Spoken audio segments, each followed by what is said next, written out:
Bonjour Thierry, donc voilà, on est le 14 juin, enchanté de te voir à Lyon. Tu t'es déplacé exprès pour participer à la manifestation qui avait lieu ce matin. Une manifestation qui a été faite pour toujours, encore une fois, réclamer le retrait définitif de la loi El Khomri. Hein.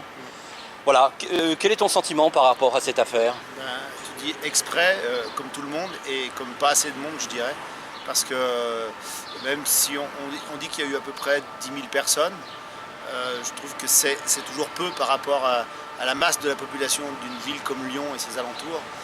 Et puis deuxièmement, pour le retrait de la loi El Khomri, je trouve que c'est tellement de la manipulation, ça que la loi El Khomri, évidemment qu'elle pénalise beaucoup de gens. Je ne suis pas d'accord avec non plus, mais au-delà de la loi Khomri, c'est tout le système qu'il faut faire tomber. Ce n'est pas uniquement la loi El Khomri. Et la question que je me pose, c'est que dans un premier temps, c'est quand même les syndicats qui mènent la danse, qui sont sous les feux de la rampe. Et si jamais ils arrivent à avoir un compromis avec le gouvernement sur cette loi et que tout s'arrête, je vais dire, mais alors tout ça n'aurait eu aucun sens, finalement. Parce que j'ai l'impression que ça a été donc une manipulation supplémentaire pour faire péter une soupape de sécurité, occuper le terrain pendant qu'on signe des accords avec le TAFTA. Depuis qu'il y a la loi El Khomri, on n'entend plus parler de Calais, on n'entend plus parler des migrants, on n'entend plus parler de la Syrie, on n'entend plus parler de l'OTAN, alors que tout ça, ça nous pend au nez et que finalement, on est en train de se faire avoir. Moi, c'est ce que je ressens aujourd'hui. Alors, je sais qu'à Paris, c'est beaucoup plus compliqué que ça. Paraît-il qu'il y a 800 000 personnes et qu'il y a l'air d'avoir du grabuge.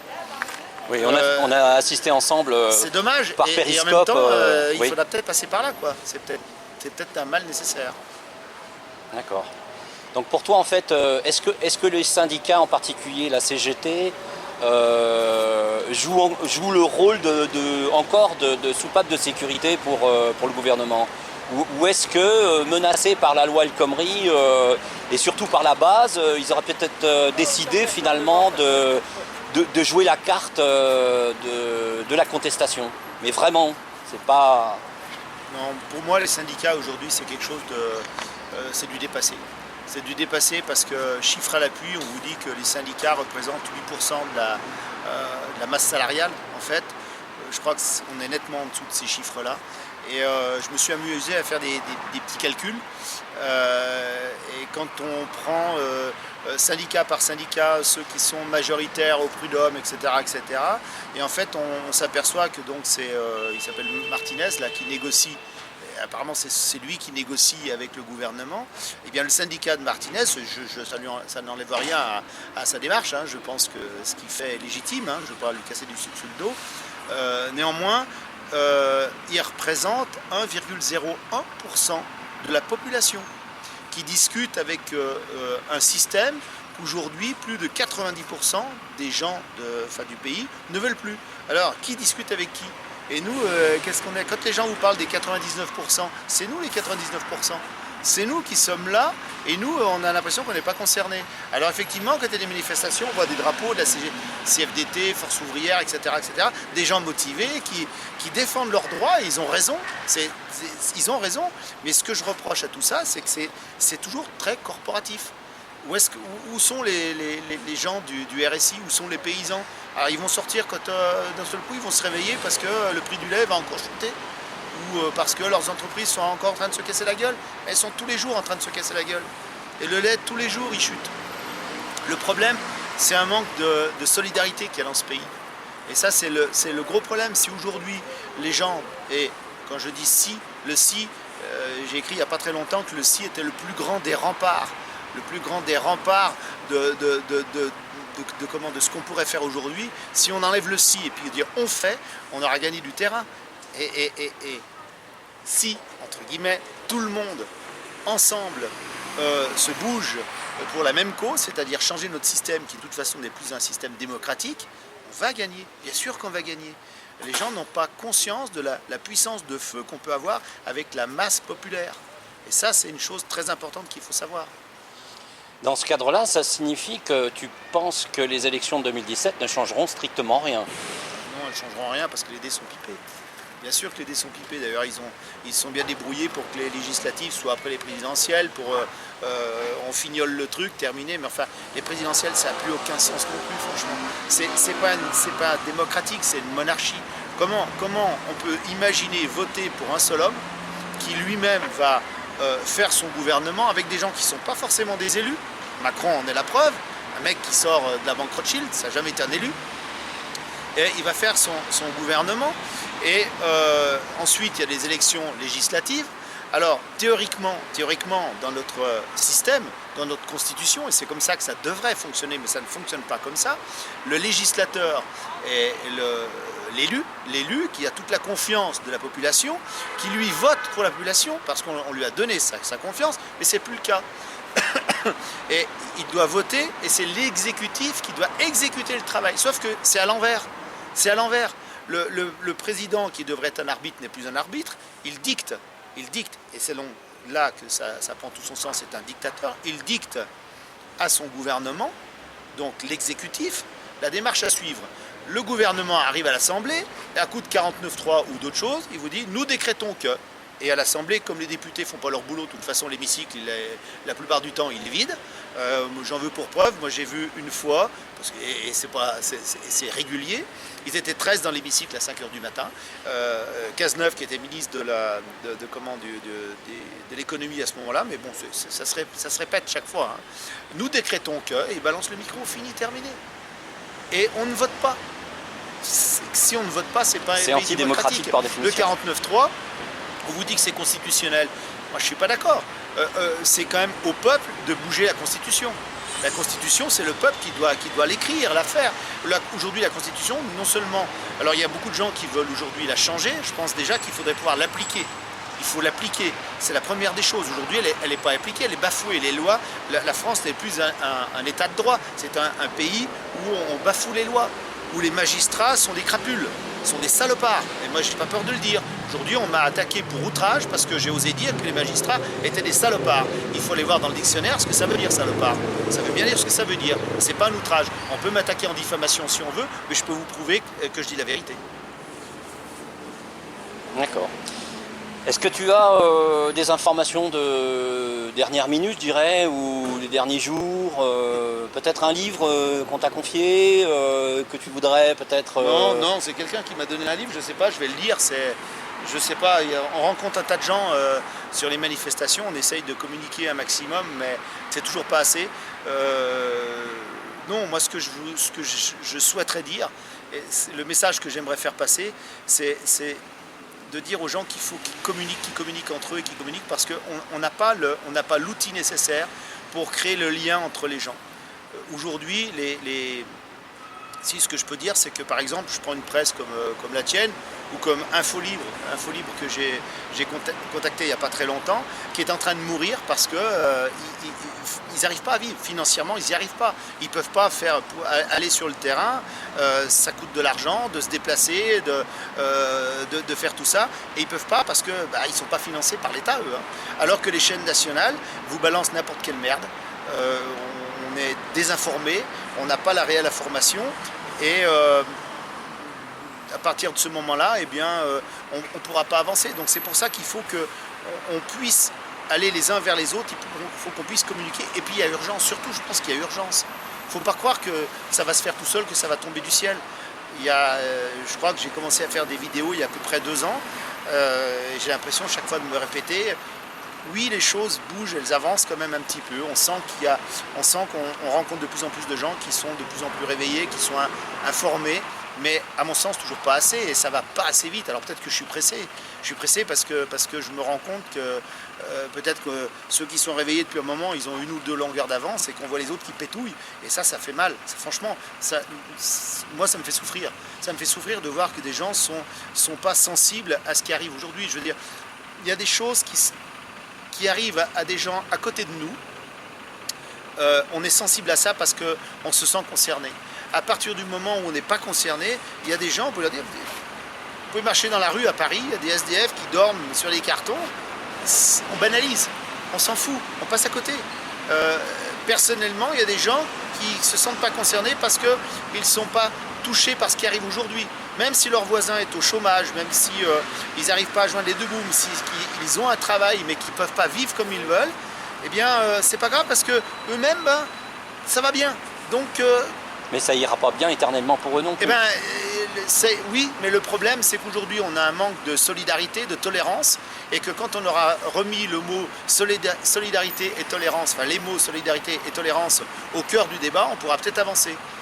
Tolérance, je dis tolérance parce que, pour en revenir à ce que j'ai dit au départ, c'est qu'il faut laisser de côté ces diversités, les choses sur lesquelles on n'est pas d'accord. Tout ce qui est corporatif, c'est bien. Chacun veut garder son identité, c'est bien. C'est bien, mais il arrive un moment où quand il faut que tout le monde rame dans le même sens, il faut laisser ça un peu de côté pour atteindre le but. Et on ne pourra pas atteindre le but si on n'est pas d'accord d'aller vers le but ensemble. Et le problème, c'est ça aujourd'hui. C'est pas le tout de brandir un drapeau à la couleur de l'identité à laquelle on veut adhérer. Le problème, c'est de se dire oui, j'ai le drapeau, mais par contre, je veux que aujourd'hui cette démarche, elle est faite pour qu'on la fasse tous ensemble dans le même but. La loi El Khomri, fédérer les luttes pour la loi El lutter Khomri, ensemble. Indirectement, elle touche aussi les petits patrons, puisqu'elle va toucher les ouvriers, elle va toucher les chômeurs, elle va toucher tout le monde. Mais aujourd'hui, on a l'impression qu'il n'y a que les syndicats qui sont là et qui défendent ce truc-là. Alors il y a aussi Nuit debout, mais Nuit debout est resté un peu en retrait par rapport à ce que les syndicats font en ce moment.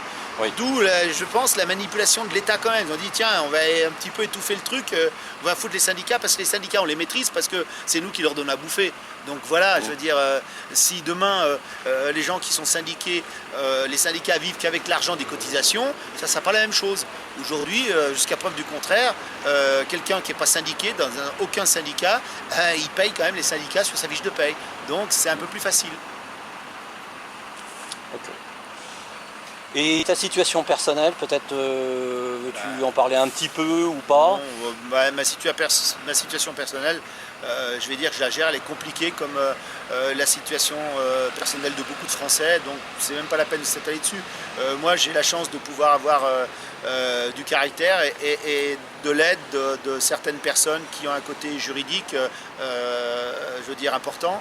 Et je veux dire, je gère, c'est très compliqué. C'est très compliqué parce que il m'arrive la même chose qu'à l'avocat Ripper, qu'à l'avocat d'Angléan, moi, une autre personne que j'ai été voir qui a pris 10 mois de prison ferme. On est dans le même sac. Le problème, c'est justement, une fois de plus, Ripper, je ne le connais pas, mais on a Sébastien qui est dans notre équipe, qui l'a rencontré. On va se rencontrer, forcément. D'Angléan, je le connais bien. Fabrice Bonnard aussi. On connaît tous ces gens-là. Et le problème, c'est une fois de plus, c'est de se rassembler. Ensemble, on est beaucoup plus fort. Et ensemble, leur montrer qu'on n'est pas isolé, il faut rompre l'isolement. Il faut arrêter de se la jouer personnelle, d'être égoïste. Il faut vraiment avoir de l'ouverture sur les autres, avoir de la tolérance, rassembler les gens et avancer. C'est la seule manière d'y arriver. Il n'y en a pas d'autre aujourd'hui. Accepter de faire des concessions sur certaines choses sur lesquelles on n'est pas d'accord, pour se rassembler, pour se battre sur les choses sur lesquelles on partage des vues. Oui, mais les concessions, elles sont pas, c'est pas énorme. Je veux dire, aujourd'hui, si on veut regarder les choses en face, les concessions, c'est quoi? Aujourd'hui, ce qu'on appelle des concessions, c'est des revendications qu'on laisserait de côté, finalement. Mais aujourd'hui, les revendications, que les gens peuvent demander, qui les écoute? Personne. Personne. Il se passe quoi? Aujourd'hui, on vous a foutu un 49.3 dans la figure, ce qui n'est pas normal. On vous impose quelque chose à des gens qui sont directement concernés et on dit fermez-la, fermez votre gueule, rentrez dans le rang. Donc ça veut dire que ça ne marche pas. Donc ce n'est pas des grosses concessions, ça veut dire que chacun ne doit pas s'occuper de son problème personnel, mais du problème collectif. Le problème collectif, c'est le système qu'il faut foutre en l'air. Nos politiciens, le système, sont des gens qu'il faut foutre dehors. Le système, il faut l'éjecter. Il faut passer à autre chose, il faut passer à une réelle démocratie. Aujourd'hui, on n'est pas dans un pays démocratique, c'est une dictature déguisée. On a beau essayé de discuter avec les gens de la police. Non, je ne suis pas d'accord avec vous, c'est pas la dictature. Non, d'accord, c'est pas une démocratie directe, mais c'est pas la dictature. Ah bon, c'est pas la dictature? Vous êtes en train de bafouer la Constitution. La Constitution, elle dit que vous êtes là pour protéger le peuple. Vous protégez le peuple? Non. Vous protégez le cul de ceux qui sont en train d'emmerder le peuple. C'est pas tout à fait ce qui est écrit dans la Constitution. Donc le gendarme ne fait pas son boulot. Il bafoue la Constitution. En plus, il a le devoir, article 5 du gendarme, de vérifier l'ordre qu'on lui donne. Et si l'ordre est illégal, il ne doit pas l'exécuter. Est-ce qu'il l'a vérifié? Non, il ne le vérifie pas.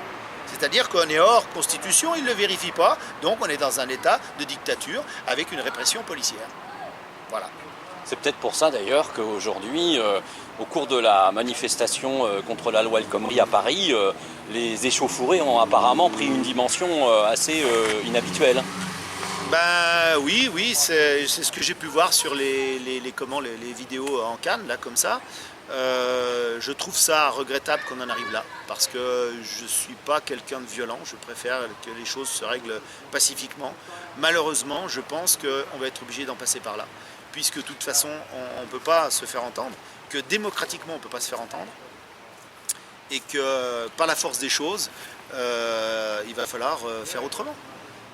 Quand ça ne rentre pas dans la tête de quelqu'un, il faut le faire rentrer, et c'est un petit peu ça. Le reproche qu'on peut faire, et qui prouve en quelque sorte que le système est non démocratique, c'est que la première des choses qui aurait dû être faite avec la loi El Khomri, c'est un référendum. Ça aurait été démocratique. Non, je m'arrêterai même pas. Oui, bien sûr, mais je m'arrêterai même pas à cette loi El Khomri. Cette loi El Khomri, c'est un leurre. Vous réfléchissez 30 secondes. Vous avez une ministre qui a le QI d'une pintade, qui arrive là, qui n'a jamais travaillé de sa vie, et qui est ministre du Travail. Enfin, franchement, qui arrive là et qui pond un truc, elle ne sait même pas de quoi elle parle, elle ne sait même pas faire la différence entre un CDI et un CDD, et elle est en train de parler du code du travail. Non, mais franchement... Et on constate en plus qu'en Belgique, ils ont exactement les mêmes textes. Parce que le texte est européen, on veut uniformiser tout ça. Et est-ce qu'on est d'accord de... Moi, je suis pas formellement contre l'Europe, et je suis pour la mondialisation, pour les ouvertures, mais il faut faire les choses correctement. Le problème de la France, c'est qu'on a tout fait à l'arrache. On n'a rien anticipé. Il y en a qui sont beaucoup plus malins que les Français, c'est les Suisses. Parce que, pourquoi ils ne sont pas rentrés dans l'Europe? Pourquoi il y a les accords de Schengen? Parce que justement, ils y vont progressivement. Ils savent qu'ils ne peuvent pas éviter d'aller dans des formations de groupements de pays. Bien sûr que non, on est obligé pour les marchés, pour un tas de choses. Sauf qu'ils le font intelligemment. Ils ne vont pas se griller les plumes comme nous. Nous, on grimpe, hop, merde. Et puis, hop, on se fait cramer au soleil. C'est une erreur. On a tout faux. On a tout faux. Par contre, bien sûr qu'il faut envisager de pouvoir travailler avec les pays extérieurs. Sinon, de toute façon, si on vit en vase clos, on n'y arrivera jamais. C'est ridicule. Nous, on n'a pas de pétrole et on vend un tas de choses. On vend du camembert, en Afrique, ils n'en ont pas, etc. Enfin, c'est un exemple comme un autre. Oui, d'ailleurs, on a terriblement souffert, du moins les agriculteurs et les éleveurs de porc ont terriblement souffert à partir du moment où la France a décidé d'emboîter le pas à Washington en décrétant des sanctions contre la Russie. Oui, c'est pas tellement le porc, c'est les laitiers surtout. C'est les laitiers parce que les Chinois, la Russie et les Chinois sont toujours des gros consommateurs de lait en poudre. Mais bon, après, le problème des agriculteurs, c'est encore autre chose parce que ils ont une façon de travailler qui est différente aussi. Personnellement, j'ai un centre équestre, je suis dans le milieu agricole, mais j'ai pas la PAC, j'ai pas les subventions qu'ils ont, j'ai pas etc. Moi, si une année il y a la sécheresse, moi ma paille elle est plus chère et j'ai pas de subvention. Eux, c'est différent. C'est pas pour, mais il faut remettre les choses à leur place. Il faut que chacun prenne ses responsabilités aussi. Chacun doit prendre ses responsabilités dans ce pays. Et aujourd'hui, les agriculteurs, s'ils prenaient leurs responsabilités, eh bien, ils tourneraient le dos à leur syndicat, la FNSEA, et puis ils viendraient dans la rue avec les gens de la CFDT, de la CGT, les gens de la rue, le peuple, et tout le monde serait dans la rue. Et si on avait des tracteurs avec des tonalisiers, du fumier, etc., eh bien, je pense qu'en une semaine, le pays, on aurait retrouvé une stabilité parce qu'on aurait changé de gouvernement. Parce que ça serait, on récupérait ce qui est de droit à nous. Et c'est notre droit. Parce qu'il faut bien rappeler une chose, c'est que à la base, la France est un pays, c'est un état de droit, mais qu'aujourd'hui, il n'est plus respecté. Et je pense, franchement, qu'on peut récupérer tout ça avec le droit, en appliquant le droit, la Constitution, telle qu'elle est aujourd'hui, quitte à la modifier par la suite, bien sûr, mais telle qu'elle est aujourd'hui, elle peut nous permettre, si on l'applique, elle peut nous permettre de retrouver nos droits. Et ça, c'est quelque chose d'extrêmement important. Bien. Un dernier mot? Fonçons. Merci Thierry. Au revoir. Bon retour. À bientôt.